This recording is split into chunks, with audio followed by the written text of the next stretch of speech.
Hello, and welcome to Packing Up Your Virtual Classroom. With the end of the year approaching quickly, one of the things you're going to want to consider doing is saving all the materials from your course to your personal resources so that you can either A, edit them over the summer, or B, have them so that you can add them to your future courses next year. So to do that, we're going to first start by one of the tips that I would give you.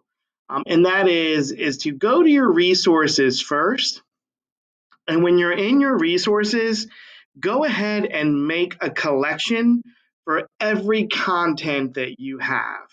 So if you happen to teach algebra, like for example, Algebra 1 or different contents of math, or if you're an elementary teacher and you just teach different contents altogether, go ahead and just label different collections with those contents. So let's just say I'm an algebra, secondary algebra teacher, but I also teach Algebra 2, and let's just say I have one section of geometry. So I've already added my Algebra 1, my Algebra 2 collections, but to add another collection, you would simply click on the collections box, type in the title, so let's just call this geometry, and create it. This is where you're going to end up storing the materials for each one of your courses that goes with this content. Now, another expert tip that I would suggest is when you open up the folder, go ahead and create, when you open up your collection, go ahead and create folders inside that indicate the year. And this is so that each time you're going to end up building each year on the course and you're going to add new materials that perhaps weren't there before. This way you'll know exactly when the latest materials were, and then that way you can add that course right to it. So to do that, I'm just going to go into my Algebra 2. You add a resource, and then you're just going to go ahead and just label it as the year. So I'm going to label this one as 2020, 2021. And now I've just created a new folder titled that year.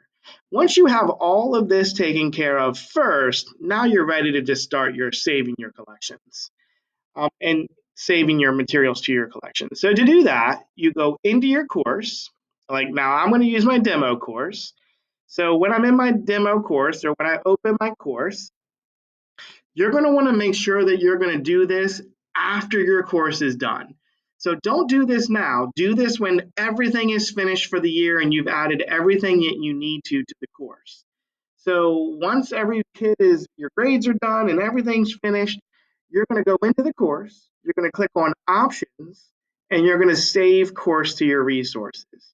Now, once I click save course to my resources, this is where I have the option of now picking the collection that I wanted to go to. Let's just say this was my Algebra 2 course. I would now click my collection, find my Algebra 2. I'm going to put it in the folder that I created for this year, and I'm going to now submit that and add that folder to my resources. What this is going to do is it's going to copy this entire course over. So every folder, everything that's in this course is going to now go into your resources. And then this year, next year is you can just then push that right back out to your new courses that you have, or you can pick and choose what you would like to go out to your new courses. Just to check to verify, if I go in here now, it's a pretty large file.